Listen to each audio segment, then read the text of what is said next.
Hello everyone. Today we will talk about how to fix the app of YouTube. We will go to settings. Then we click on apps.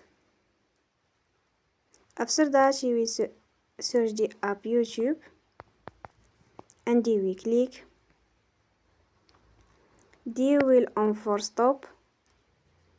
After that we will go to storage. Then we click on clear cache. In the end, turn your phone